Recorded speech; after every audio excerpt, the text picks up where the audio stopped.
摆了这只猫，我就知道你又想要对我做什么了。来吧。就是我有朋友啊，他原本不是学美的东西，但是他最近有兴趣，只是他不知道他到底要先学哪一个项目，因为好像有蛮多项目的，比如说像美睫、雾眉还有除毛，那他不知道他到底要选哪一个先开始入手。其实这个我每次在做咨询的时候，就是我们那个 LINE 的咨询的时候，很多同学确实会问说，就是可能他对美睫、热蜡除毛或是纹绣他是有兴趣的，可是他可能经济上会没有办法一次学这么多项然后就会想说，先从哪一方面开始入手？那你那个朋友有没有做什么？他原本就是服务业。服务业，对，平行转业。一般同学这样问我的话，我就会先问他说，看他有没有自己比较喜欢哪一个项目那虽然说这个问题听起来好像很简单，可是其实很多同学对自己真的可能不了解。那我这边给大家一个建议，就是说，如果你是有一点小小的龟毛例如说处女座然后喜欢把东西弄得干干净净，自己家里弄得干干净净，东西收得整整齐齐的，这个就是有一点点带一点点微微的自我要求的强迫症的话我通常都会说他是强迫症的我觉得这样子的人其实从美睫开始学，我觉得是蛮好的，就可以，因为我们学美睫的，如果但凡有一点点强迫症的，通常作品都会做得比较漂亮，然后也会很认真、很有耐力的去练习这样。那这样子只要有努力后面要赚到钱就不难。那如果你朋友是那种大咧咧的很喜欢聊天然后傻大姐的样子那种爱打屁的话，我个人觉得从热蜡除毛开始是不错的。那以热蜡除毛跟美睫来讲呢，热蜡除毛的这个技术相对来讲稍微简单一点点，但是我们还是要去透过练习这样。我其实有时候会跟同学讲，就是如果经济许可的话，你或者是你对2个科目有兴趣，就是2个都报，因为有时候我们要来在上课的时候，可以很明确的看到你的个性可能对什么是比较 OK 的。例如说，我举例来讲，我们常常帮在美睫的课的时候帮同学上这个操作，然后你就是这个女生也漂漂亮亮的、细细致致的，可是呢，你看她在做睫毛的时候，就明显她有一种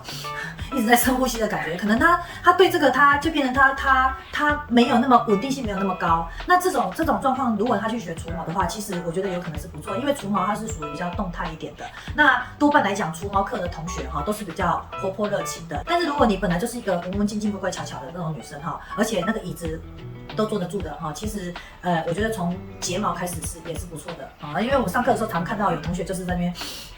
就是对不上去很紧张，然后你就是看你就会觉得有一点点没耐心这样但是不是说没耐心的人就不能学是可以，就是他要花比较多力气这样因为你现在的问题只是说他从哪边开始比较好嘛，对啊，因为如果你要最短的时间内有最快的成就感的话，当然就是像我们刚刚那样讲的，但是其实都不会很难，真的。如果是像纹绣的学生的话，我个人是觉得比较偏向，要么就是年轻然后很爱漂亮、很爱化妆的那一种，这是一个族群；另外一种就是可能也是稳定性比较高，不是中高年，就是大概30-40岁左右，年龄比较偏高一点点。那他们对日常生活品质上有一些要求，然后对这个美感的也有稍微一点认知。通常如果初学者直接选这一门课的话，比较多属性气质，或者是他的这个本身的个性比较像是这样。我在上课的时候有发现。如果按照这样讲，你觉得你朋友比较偏向他，如果他比较有可能适合先学除毛，还是先学美睫，还是纹绣类别的？可能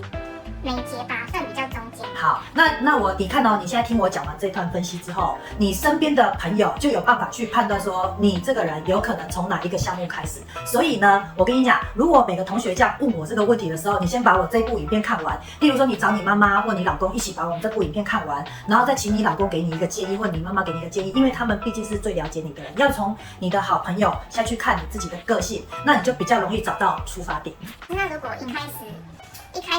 对，就是一定是要什么客人？对，那要怎么去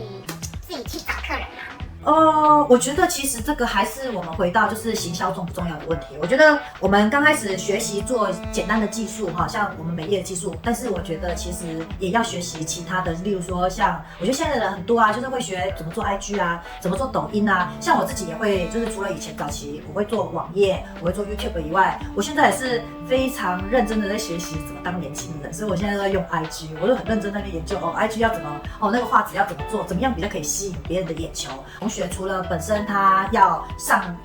单科这个项目以外，我觉得其实还要再拨一点点预算，就是去学像人家看人家怎么做抖音或者是 IG。其实我知道大家都会做但是好不好看，或者是有没有人看，那是另外一回事。所以我觉得行销课程有时候一些看看别人怎么做的哈，别人都是怎么样在架构他的这个短影片怎么拍的，我觉得这个还是可能要稍微学一下，两者都要同时进行，因为两者一样重要。好，就是我们要有技术，也要可以找得到客人啊。所以我们在课堂当中一直教同学，你要怎么去拍你的这个作品，要怎么拍呀？你要怎么样把它拍得好看，你才有办法放到你的 IG 上面啊。而且它短影片也不难做啊，手机就可以做了。那这样回答应该都有解答到你的问题。有 OK， 谢谢老师。先这样啊，有问题的话再问我。好。